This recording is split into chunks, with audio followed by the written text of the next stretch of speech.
Smadihita. Saudara yang terkasih, firman Tuhan yang mendasari ibadah kita pagi ini, kita akan baca dalam kitab Ayub pasal 42 ayatnya yang ke-7 sampai ayatnya yang ke-17. Ayub pasal 42 ayat 7 sampai ayatnya yang ke-17. Demikian firman Tuhan, saya akan bacakan buat kita. Setelah Tuhan mengucapkan firman itu kepada Ayub, maka firman Tuhan kepada Elifas, orang Teman, murkaku menyala terhadap engkau dan terhadap kedua sahabatmu, karena kamu tidak berkata benar tentang aku seperti hambaku Ayub. Oleh sebab itu ambillah 7 ekor lembu jantan dan 7 ekor domba jantan, dan pergilah kepada hambaku Ayub. Lalu persembahkanlah semuanya itu sebagai korban bakaran untuk dirimu. Dan baiklah hambaku Ayub meminta doa untuk kamu, karena hanya permintaannya lah yang akan kuterima, supaya aku tidak melakukan aniaya terhadap kamu, sebab kamu tidak berkata benar tentang aku seperti hambaku Ayub. Maka pergilah Elifas orang Teman, Bildad orang Sua, dan Zofar orang Naamah. Lalu mereka melakukan seperti apa yang difirmankan Tuhan kepada mereka. Dan Tuhan menerima permintaan Ayub. Lalu Tuhan memulihkan keadaan Ayub setelah ia meminta doa untuk sahabat-sahabatnya. Dan Tuhan memberikan kepada Ayub 2 kali lipat dari segala kepunyaannya dahulu. Kemudian datanglah kepadanya semua saudaranya laki-laki dan perempuan, dan semua kenalannya yang lama, dan makan bersama-sama dengan dia di rumahnya. Mereka menyatakan turut berduka cita dan menghibur dia oleh karena segala malapetaka yang telah ditimpakan Tuhan kepadanya. Dan mereka masing-masing memberi dia uang 1 kesita dan sebuah cincin emas. Tuhan memberkati Ayub dalam hidupnya yang selanjutnya lebih daripada dalam hidupnya yang dahulu. Ia mendapat 14.000 ekor kambing domba dan 6.000 unta, 1.000 pasang lembu dan 1.000 ekor keledai betina. Ia juga mendapatkan 7 orang anak laki-laki dan 3 anak perempuan. Dan anak perempuan pertama diberinya nama Yemima, yang kedua Kesia, dan yang ketiga Keren Hapuk. Di seluruh negeri tidak terdapat perempuan yang secantik anak-anak Ayub. Dan mereka diberi ayahnya milik pusaka di tengah-tengah saudara-saudaranya laki-laki. Sesudah itu Ayub masih hidup 140 tahun lamanya. Ia melihat anak-anak cucu dan cucu-cucunya sampai keturunan keempat. Maka matilah Ayub tua dan lanjut umur. Demikian firman Tuhan. Saudara yang kekasih, manusia adalah makhluk sosial. Kita tidak akan bisa hidup sendiri. Tetapi dalam kebersamaan, dalam hubungan sosial, kita akan terjalin dalam sebuah kekuatan yang bisa kita pakai sebagai modal mengalahkan apapun dalam hidup ini. Hanya saja sebagai makhluk sosial, saudara, kita memiliki tatanan budaya. Nilai-nilai kebiasaan yang menjadi nilai yang terkuat, yang mengikat kita dalam segala hal. Dan nilai budaya itulah yang membuat nilai sosial itu semakin bermakna. Lihat misalnya saudara, dalam budaya kita, budaya Batak, begitu banyak nilai-nilai budaya. Begitu banyak nilai-nilai adat yang mengikat kita dalam segala hal. Saya ambil contoh martarobo. Dimanapun orang Batak berjumpa, langsung martarobo. Langsung dekat, enggak sok dekat. Memang langsung dekat. Makanya suku lain bisa kaget melihat orang Batak, baru bertemu langsung kompak. Hanya orang Batak seperti itu. Makanya orang muda di sini bangga sebagai orang Batak, kata. Amin. Omadok baru menurut pesipata meilahu. Asusi kita. Itu kekayaan. Tarobo kita itu luar biasa. Cepat kau manggil tulang, kau tampunan kalau kau marga tampunan, tulangmu saya. Kan hebat kan? Ini kekuatan bagi orang Batak. Lalu yang kedua, orang lain yang menilai itu aneh. Orang Batak menerima tuhor Niboru. Lalu orang sekarang bilang, emang saya dijual, Mak? Bukan soal dijual. Tapi itu nilai yang mengokohkan budaya orang Batak itu sebagai manusia yang berbudaya dalam segala hal. Karena itu bukan hanya bagi orang tuamu, tapi bagi seluruh leluhur yang menghargai identitas dan karaktermu. Amin. Unang bereng negatif. Masa saya dijual? Isi man kok jual? Rugi nai. Isi boy manur hobe. Kan itu. Kemudian lihat. Dalian natolu kita itu kan luar biasa itu. Soba marhula-hula, elek marboru, mana mardongat tubuh. Dan ada hula-hula terus. Saunari au hula-hula di marga manuruk sogot, boru duawi marga nenggolan. Lihat ini sistem nilai. Sehingga tidak ada orang Batak itu yang di atas terus. Makanya jangan so hebat kawan. Sekarang kau diladeni, besok kau meladeni. Makanya gantian, kawan ambil dulu cuci tangan saya. Besok saya yang ambil cuci tanganmu. Beres gak ada. Ini kekuatan kita dalam segala hal. Kemudian kita juga melihat. Di tengah-tengah orang Batak bisa menikah dengan sepupu. Arbariban kan? Memang gue bingung gue daripada tuh halak naruhan suni. Tapi apapun itu saya katakan ini kekuatan bagi orang Batak. Ternyata orang Israel juga memiliki budaya. Lihat kitab Yohanes tadi. Perkawinan di Kana justru di situ ditunjukkan identitas budaya yang kuat itu. Menyediakan anggur. Pesta orang Israel tanpa anggur gak memiliki makna apa-apa. Orang Batak tanpa lomok-lomok juga bisa bergeser maknanya. Dangadong be namargoar kan itu. Artinya itu kekuatan terus. Dimanapun dibangun hubungan sosial, maka nilai-nilai budaya itu harus dipertahankan. Nilai-nilai budaya itu adalah nilai-nilai baik yang menjadi tatanan hidup selama-lamanya. Maka saudara, ketika tema kita mengajak kita melestarikan budaya sekarang, yang menjadi persoalan budaya apa yang harus kita lestarikan itu. Budaya apa yang harus kita tatan ulang. Budaya apa yang harus kita perbaiki ulang itu. Yang pertama saya mau lihat. Budaya yang pertama menjadi kebiasaan harus bagi kita. Sanggup kaya, tahan miskin.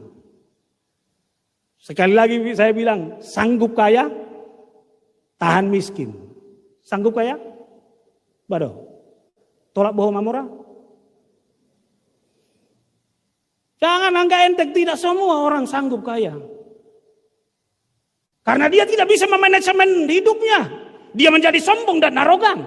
Itu tanda ketidaksanggupan. Kalau saya sanggup kaya, maka saya akan menerima semuanya dalam rasa syukur. Dan saya akan melihat itu dalam membina hubungan yang terbaik dalam kehidupan saya sehari-hari. Makanya lihat filosofi orang Batak ketika bicara soal hamoraon. Itu bukan hanya nilai-nilai uang, nilai-nilai materi. Tetapi itu juga menyangkut nilai spiritual. Harta yang ada pada saya harus menjadi harta yang bisa dinikmati oleh banyak orang. Yang harus bisa saya pertanggungjawabkan dalam sisi spiritualitas yang baik. Makanya lihat, orang Batak itu dipersiapkan menjadi orang yang sanggup kaya. Imajaguni halak Batak. Makanya lihat, godang halak Batak nama mora. Godang, apalagi hitau namora do hitau cudi. Tapi ingat, apapun yang kamu terima itu, dalam tatanan ini, dalam nilai, dalam budaya baru ini, kamu harus menjadi orang yang bersyukur di sini. Yang kedua, sanggup kaya, tahan miskin. Wah, mulut tiba-tiba berpugut sotado. Belum tentu. Ay ngay dia senyum mo sinamasahay. Ay kok singot-ingotong muday pang. Ay sa kong dalam markurutso. Tolong mga sudi maduduni ba purtibyon. Torneman suni. Lihat, itu mempengaruhi kita dengan cepat. Adakah kamu yang terima dari hidup ini tanpa diberikan Tuhan? Lalu kenapa ketika harta itu ada kamu bersuka cita? Ketika habis kamu tidak bisa bersuka cita.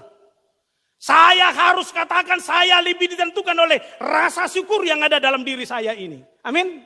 Ketika kekayaan datang, terima kasih Tuhan. Ketika kemiskinan datang, bohabaino Tuhan, ope bagian dingoluor don. Kan itu enak. Jadi hati-hati, istri juga. Kita buka sini mata, ini nama burjum. Olam moru, kopi bezalo, baca diri kayaknya langsung nih. Ini bisa mempengaruhi kita dengan cepat. Ini yang saya katakan tadi, sanggup kaya tahan miskin. Dan ini saudara, yang benar-benar ditunjukkan oleh seorang Ayub di dalam kehidupannya. Sebagai manusia yang benar-benar mensyukuri semua hal. Sebagai anugerah pemberian Tuhan di dalam kehidupannya. Sehari-hari, kita lihat saudara. Ketika semuanya ada, Ayub itu orang yang saleh. Dia adalah bahasa Bata idok daulat marroha. Ibu Tuhamu muliro daulat marroha sempurna dalam sikap dan moral. Kata dan sikapnya saurdut. Itu daulat marroha. Bayangkan saudara, dia kaya, dia memiliki semuanya, tapi dia saleh. Dia daulat marroha. Dia tidak sombong. Kata-katanya seiring dengan sikapnya. Berbeda ucol mana orang next sonon? Ay, buang malasmu minta apa? Ketorina turungan dulu. Kemudian Ayub itu adalah seorang yang jujur, naburju, orangnya lurus, tidak mau berbelit-belit. Lihat manusia sekarang. Ulah cikola, hatana pesuniatu sabe. Tapi Ayub kredibilitas, jati diri ini dijaga dalam segala hal. Kemudian dia seorang yang takut akan Allah. Sikapnya yang selalu positif tentang Allah. Dan menjalankan ibadahnya dengan baik. Apapun yang terjadi. Apapun yang dialami. Dia tahu Allah pencipta. Dia tahu Allah pemelihara. Dia tahu Allah yang menjamin masa yang akan datang. Sehingga dia tidak pernah mengutuki Allah dalam kehidupannya. Dia benar-benar berjalan dari situ. Kemudian dia juga selalu menjauhkan diri dari kejahatan. Semua yang dia nikmati adalah hasil jerih payahnya. Dan apa yang dia dapat itu adalah hasil keringatnya. Dan dia menikmati itu juga dengan baik dan lurus. Jangan mentang-mentang ada kamu miliki. Lalu seenaknya kamu memakai itu. Ayub ini benar-benar memakai itu dengan baik. Lalu lihat ini. Rumahnya juga adalah rumah pembentukan karakter yang kuat bagi anak-anaknya. Molo marpesta ya anak konai di jabune dui. Dang di luar. Dan setelah anak-anaknya berpesta, dia mendoakan anaknya itu masing-masing. Jangan-jangan ada yang berdosa dari antara mereka. Lihat saudara, rumah itu menjadi rumah yang nikmat bagi semua anggota rumahnya. Anak-anaknya nyaman melakukan pesta pun di sana. Nah sekarang apakah rumahmu itu masih rumah yang nikmat? Tabodo be pakilalamu amang mulak tujabu. Tabodo be inang. Anak-anak masih nyaman pulang ke rumah. Jangan-jangan sudah lebih enak tinggal di luar. Rumah itulah kelas pertama di mana mental orang itu dibentuk. Maka lihat orang tua Batak dahulu. Itu di rumahnya dia menjadi orang tua yang sangat keras. Renungan saya Kamis lalu saya katakan itu. Orang tua itu adalah orang tua yang mendidik anaknya. Bahkan menginjam istilah pengamsal. Dia memukul anaknya dengan rotan. Masih ingat gak dulu? Tidak boleh namanya berbohong di rumah. Dan tidak boleh ada yang bisa memegang nasi sebelum berdoa dulu. Itu keras. Di rumah orang tua Batak. Maka lihat hasilnya. Pendidikan yang kuat itulah membuat orang Batak menjadi manusia yang survive dalam segala segi.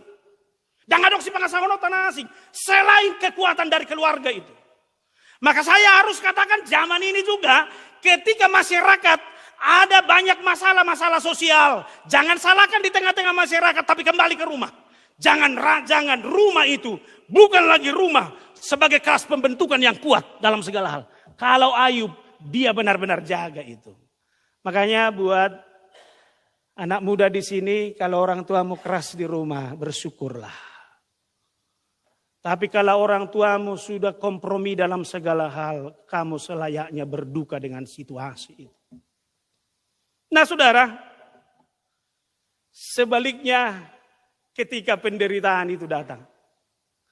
Ketika semuanya hancur, penyakit kulit datang, bara yang membusuk, meleleh dan menjijikkan, hancur tubuhnya.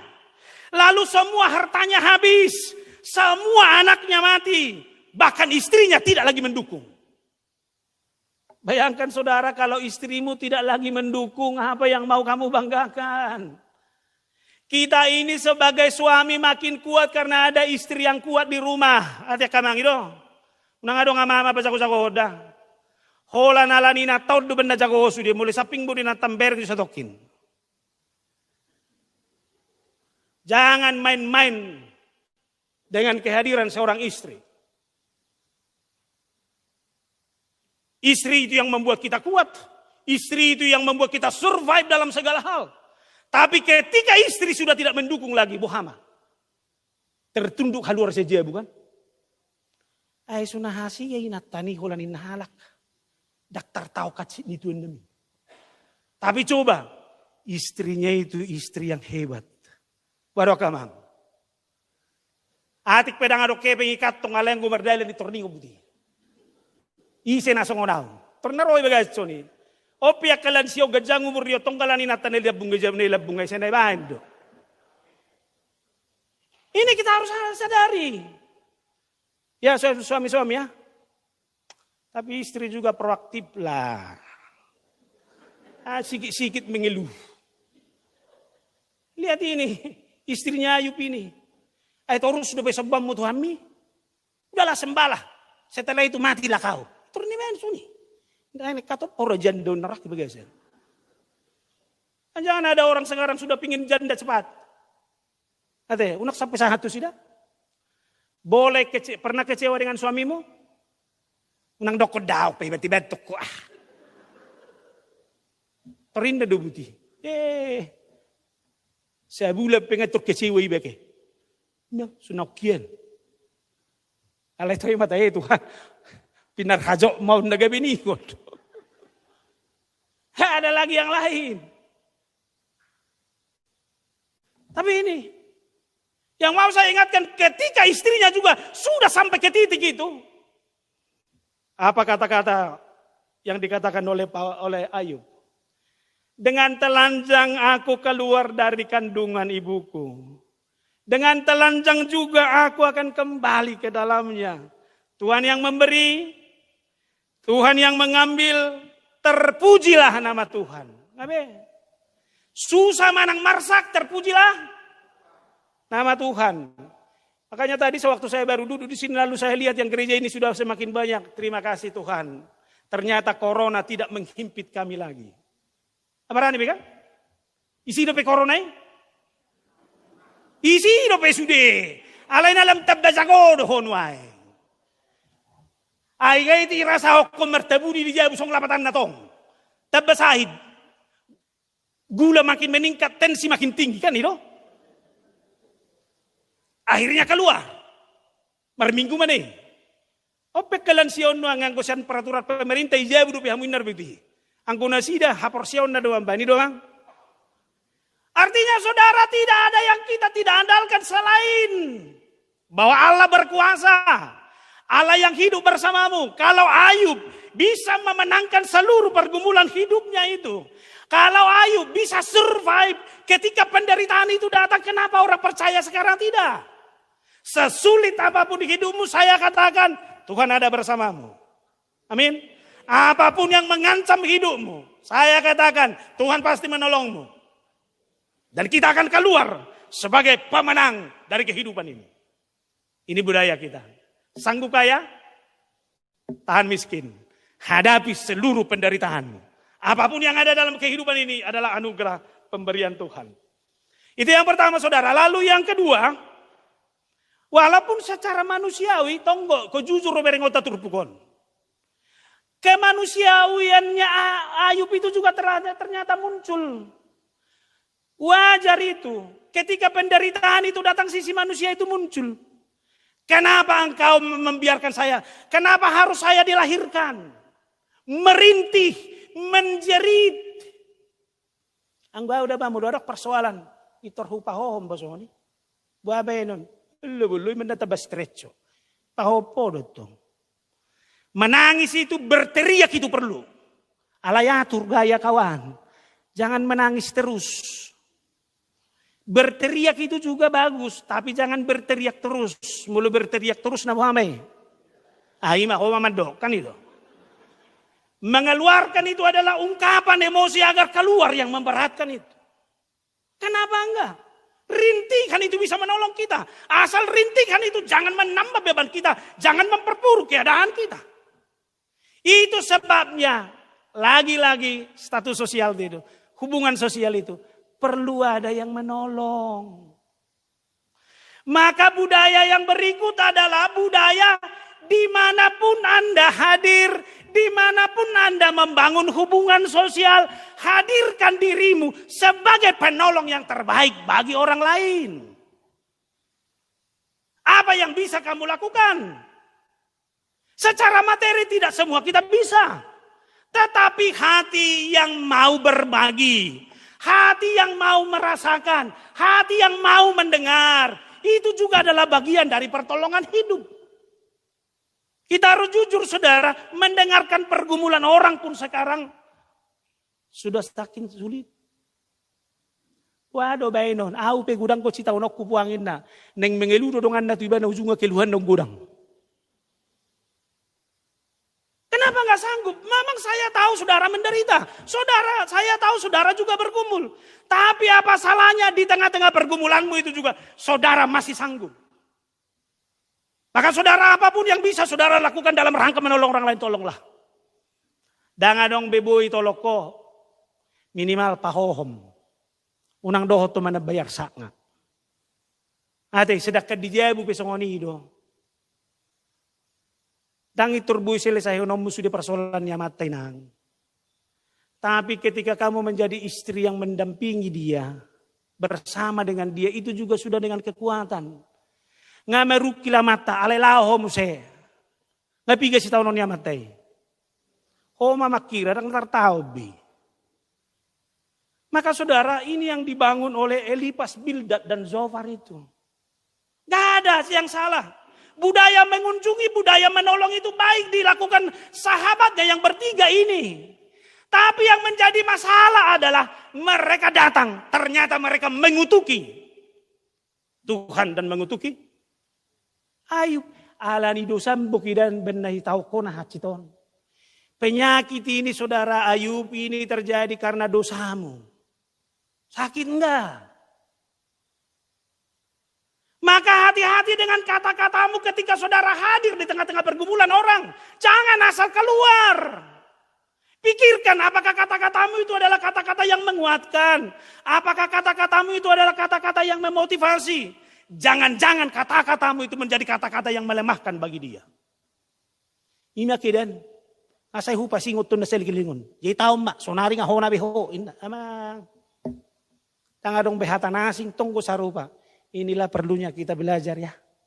Untuk lebih hati-hati. Sarupa dui. Oleh karena itu bijaksana memilih kalimatmu. Anggo pengalamanmu sonon. Sama-sama pergi ke rumah sakit, lihat kawan yang sakit. Begitu berdoa, dia nangis, Tuhan tolonglah. Aku adalah Allah yang penuh dengan mujizat dan kuasa. Kalau keluar dari rumah sakit, ipituni kamarido, amate duhui deibah. Aku pengalamanmu soni. Bisa aja muncul, bayangkan. Ini baru kita berdoa, berurai air mata. Tapi begitu keluar, amate nama hui deibah. Payes majabunai kidan. Ini anak usema. Kadang kata-kata kita itu bisa menjadi obat yang manjur bagi orang yang bergumul. Makanya lihat, kata-kata penghiburan kita pun kalau ada yang meninggal. Ada kok kata pihulu kok lakko satu ngajom. Nggak terbibet jol mai. Apalagi baik tujungi songonon. Ada yang sudah mabelu. Pakai tujung kan panas. Oh mau saya tulang ngetong, ima bereda. Uma congok-congok ini bergajang bebuti. Huduhan ma berenai. Ini juga harus kita pelajari Bapak Ibu dan Saudara. Benar.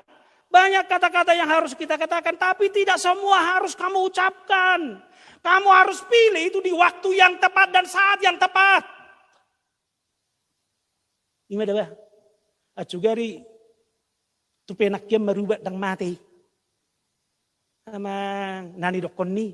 Nao tu rohamu sudi. Tu penaknya dubu tu mutong nak mabem menyesal na sejawi. Ngapain mesti saudara bilang, toh sudah meninggal kok. Apa? Bertobatlah. Ini matu sih. Tapi yang aneh bagi saya lihat, ini kejam. Ternyata Allah murka terhadap orang yang tidak bisa menjaga kata-katanya. Maka Allah murka kepada Bildad. Apa? Bahwa lomorwani roham muruk Tuhan itu hualani hatam. Daumai. Tuhan biarlah kami menjadi orang yang mengeluarkan kata-kata yang penuh cinta. Kata-kata yang memotivasi dan kata-kata yang menggairahkan. Lalu yang ketiga saudara. Memaafkan. Walaupun kita sakit hati dan disakiti. Mampu memaafkan walaupun kamu sudah disakiti. Perasaanmu sudah diinjak-injak. Mampu gak memaafkan. Bildad, Elifas dan Zophar sudah menyakiti hatinya Ayub. Tapi Tuhan meminta Ayub untuk mendoakan itu. Bayangkan saudara, sakit hati itu masih di sini. Tapi Tuhan bilang harus kamu doakan dan doamu yang harus saya dengar. Kadang kita harus sedih saudara. Kita sudah lihat saudara kita menderita karena berbagai permusuhan dalam hidup. Jangan-jangan Tuhan mau mengatakan kepadamu, hanya kamu yang bisa mendoakan itu sekarang. Sehingga pergumulannya itu bisa habis. Daktaboto akamang. Kita tidak tahu Tuhan menyuruh kita. Selain karena hubungan kita yang baik dengan Allah. Maka saya harus katakan sesakit hati apapun saudara. Maka mendoakan orang yang membenci kita itu adalah budaya yang harus kita budayakan secara terus-menerus dalam hidup kita. Amin. Unak sapelu baho manangyakon. Boha petaho hacik ni roham. Bagaimanapun ketersinggunganmu. Lalu lihat Ayub itu yang kedua. Saudaranya laki-laki. Saudaranya perempuan. Temannya yang lama. Setelah penyakitnya sembuh datang ke rumahnya. Lalu mereka makan bersama. Sewaktu sakit di mana itu semua? Ada yang naruh? Tidak ada sama sekali. Tapi setelah sembuh. Ayub merangkul dan mereka makan bersama. Maka saya harus katakan, sewaktu kamu sakit tidak dijenguk. Sewaktu kamu sakit diabaikan. Tidak diperdulikan. Undang orang yang mengabaikanmu itu. Kasih makan di rumahmu. Dan doakan dia. Buat tolak boita. Maul dui alaina tabuan. Tuhan biarlah rumah ini adalah rumah di mana semuanya dipulihkan. Bukan hanya kesehatan fisik. Tapi rasa sakit hati juga dipulihkan. Menjadi hati yang penuh dengan damai sejahtera. Jangan buat rumahmu menjadi rumah yang penuh dengan permusuhan. Tapi buat rumahmu menjadi rumah di mana damai sejahtera. Ikatan cinta dibangun dalam segala hal. Amin. Mula do kacik ni rohai jabu. Langsung memaafkan dah. Boleh. Menantumu. Helamu, pahopumu, keturunanmu. Panggil, pulihkan, dan doakan. Untuk itulah kita dipanggil. Lalu yang terakhir saudara dari Nats ini. Ternyata pergumulan orang akan selalu berakhir bahagia di dalam Tuhan. Apa yang sakit yang dialami oleh Ayub itu. Setelah semua tahapan yang menyakitkan itu dilalui. Sukacita datang. Hartanya diberkati 2 kali lipat. Ternaknya diberkati. Anaknya lahir lagi 7 orang laki-laki dan 3 orang perempuan. Ayub diberi umur panjang. Dapat menikmati segala anugerah Tuhan. Biar kamu tahu nih. diberikan 2 kali lipat, ternaknya makin besar, anaknya diberikan lagi, umurnya panjang dan bisa menikmati pemberian Tuhan. Tua kalian siom majo sukun. Boy do penikmati hona di luluan muna sa lelengodi. Boy moliate mak. Ay nga gudangon sehat dope hosai di si dope. Ola ni sodoro sak-sak tu zuluna dang beba. Isodor ho ni kena tabo apalagi yon nga maralo be. Jana may ho buburima alay julu pangalima ina musima be ko kau macit nai. Marhosa dope iberengi sude nani cari nai alay dang boy be ini mati. Anggo si jopon iberek sude boy dope nikmati umur panjang ada bagimu. Dan saudara bisa menikmati semua anugerah pemberian Tuhan bagi kehidupanmu. Syaratnya, jadilah orang saleh. Nadaulah marroha. Orang yang takut akan Tuhan. Jauhi kejahatan. Boha, maul lo mamora. Dang maul gabi mamora. Asal maburju. Kan itu nih. Jika kita bodoh turpukon. Sanggup kaya? Sanggup. Syaratnya apa? Saleh. Daulat marroha. Burjuho. Pertangiyako, pada hajahaton, pasti kaya. Mau umur panjang? Mau. Kalau menderita, terpujilah nama Tuhan. Dia yang memberi, dia yang mengambil. Kejang mau umurmu. Neng berengomu kapah hukum, di matamu sudah hasil lain. Engkaulah Tuhan Allah yang pencipta dan memelihara hidup saya sampai Maranatha. Tuhan memberkati kita, apapun susah dan pergumulanmu, menangkan di dalam nama Tuhan. Dan bisa kita tanamkan terus saudara, nilai-nilai baik, budaya-budaya yang baik. Dalam seluruh kehidupan kita, belajar dari kitab Ayub ini. Tuhan memberkati, kita berdoa. Allah dalam Yesus, terima kasih atas firman-Mu yang sungguh mengajar kami untuk mensyukuri semua anugerah pemberian Tuhan.